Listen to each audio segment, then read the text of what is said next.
마당을 나온 암탉 황선미 장편 동화 김환영 그림 사계절 출판사에서 2000년 5월 29일 초판이 1세로 발행되었고 2006년에 1판 24쇄까지 인쇄된 책입니다. 저는 프롤로그를 여러분에게 꼭 소개하고 싶어요. 프롤로그에서 제 마음에 와닿는 그런 문장이 있었거든요. 그래서 그 문장을 여러분과 함께 나누도록 하겠습니다. 꿈이란 내가 이루어내는 기적이라는 제목으로 황선미 작가가 프롤로그를 썼습니다. 폐가 나빠서 날마다 약을 먹고 주사를 맞아야 하는 아이가 있었답니다. 깡말라서 더 길쭉해 보였던 그 아이의 꿈은 군인이 되는 거였어요. 군인이 못 되면 경찰이나 형사가 되고 싶었어요. 오래 걷지도 못하는 말라깽이가 어울리지도 않는 소망을 간직한 거예요. 왜 그랬을까요?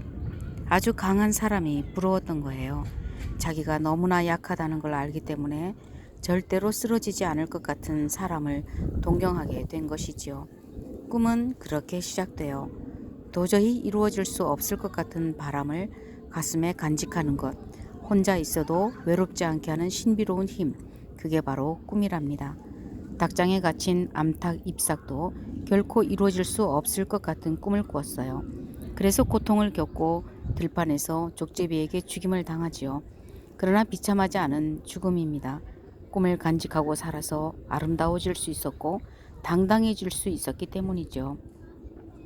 꿈을 이룬다는 것은 기적이나 마찬가지예요. 하나님이 아니라 내가 이루어내는 기적. 그래서 꿈을 이룬 사람은 아름답고 자유로워 보인답니다. 나는 소망을 간직한 삶과 자유에 대해 고민하면서 이 작품을 써나갔어요. 그러면서 어렸을 때부터 간직해온 꿈에 얼마나 다가갔나 생각해 보았어요. 군인보다 경찰이나 형사보다 강한 사람이 되는 꿈을 나는 아직도 잊지 않았거든요. 여러분은 어떤 꿈을 간직하셨나요? 몇 번째 바뀐 꿈인가요? 괜찮아요.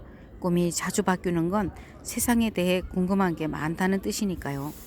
희망과 용기를 잃지 않았다는 증거이니까요. 지금 생각에는 도저히 이룰 수 없을 것 같은 꿈일망정 멋진 꿈을 간직한 어린이가 많았으면 좋겠어요. 그리고 어른이 되어서도 잊지 않았으면 좋겠어요. 꿈을 간직한 사람은 언제나 세상의 주인공이랍니다.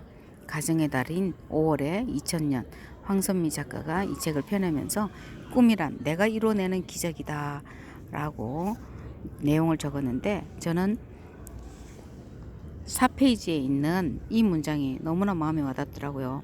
꿈은 그렇게 시작돼요 라는 거예요.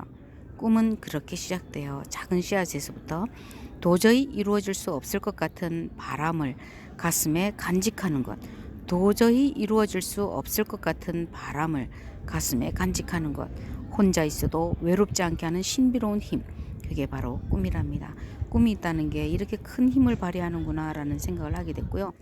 그리고 내가 충분히 이루어질 수 있는 것을 꿈꾸는 것이 진정한 꿈이 아니라 도저히 이루어질 수 없을 것 같은 그 마음의 간절한 바람을 가슴에 간직하고 그 꿈을 키워나가는 것, 그것이야말로 기적을 만들어가는 열쇠이자 씨앗이 아닐까 생각해 봅니다. 저는 이 책이 정말 나온 지 꽤 됐는데 2000년이면 25년 전에 나온 책 아니겠습니까? 제가 2019년부터 2019년? 네, 6년 동안 백화초등학교에 강의를 나간 적이 있었는데요. 그때 이 책으로 독서 퀴즈 정말 많이 했었거든요. 그런데 저는 이게 크게 제목이 마음에 와닿지 않더라고요. 근데 제가 부끄럽기도 하지만 제가 또 마음에 와닿지도 않은 책을 굳이 읽고 싶은 생각은 없었어요. 누가 권유하거나 그런 것도 아니었고. 그래서 저는 마당을 나온 암탉이라는 제목은 오래전부터 익히 알고 있었지만 읽지 않고 있었죠. 2016년이 아니라 그때가 언제야? 2009년부터 2014년까지 했나봐요. 9, 10, 11, 12, 13, 14.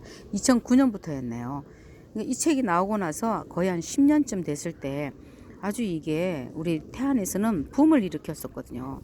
근데 그때 읽었더라면 좋았지 않나 싶기도 한데 지금이라도 뭐 늦지 않은 것 같습니다. 내일 제가 출강하는 당진 상록 초등학교에서 독서 퀴즈가 있습니다. 독서 퀴즈 시합이 있는데 독서 동아리 아이들 10명 대상으로 하는 독서 퀴즈예요. 그래서 제가 거의 뭐 반강제적으로 이 책을 읽지 않으면 안 되는 그런 제가 상황에 있었는데요. 읽다 보니까 지금 이 나이에 읽어보는 이 마당을 나오는 암탉이 새롭게 마음에 많이 와닿네요. 황선미 작가에 대한 소개가 있습니다. 1963년 저보다 2살 위네요. 충남 홍성에서 태어났답니다. 서울예술대학에서 문예창작을 공부했고요. 글쓰기를 전문적으로 공부한 분입니다. 97년 제1회 탐락문학상 동화보문을 수상했고 그가 지은 책으로는 내 푸른 자전거, 나쁜 어린이표, 마당을 나온 암탉, 초대받은 아이들, 들키고 싶은 비밀, 빈집에 온 손님, 약초 할아버지와 골짜기 친구들, 막다른 골목집 친구, 과수원을 점령하라, 넌 누구야 등을 썼다고 하고요. 깊은 주제의식과 치밀한 심리묘사, 간결하면서도 풍부한 상징성을 내포한 문장으로 개성 있는 작품을 꾸준히 발표해 아이들은 물론 어른들에게도 사랑받는 작가라고 합니다. 우와, 김환영 화가는요 59년 예산에서 태어났답니다. 서울에서 자랐고요. 서양화, 만화, 애니메이션을 공부했고 지금은 경기도 가평에서 그림책을 작업하고 있고요. 그 일에 몰두하고 있답니다. 그동안 나비를 잡는 아버지, 종이밥, 과수원을 점령하라, 해를 삼킨 아이들 등 어린이 책에 그림을 그렸다고 하네요. 자, 마당을 나온 암탉. 자, 3교시 시험 감독을 해야 돼서 이제 가보도록 하겠습니다. 여기까지. 감사합니다.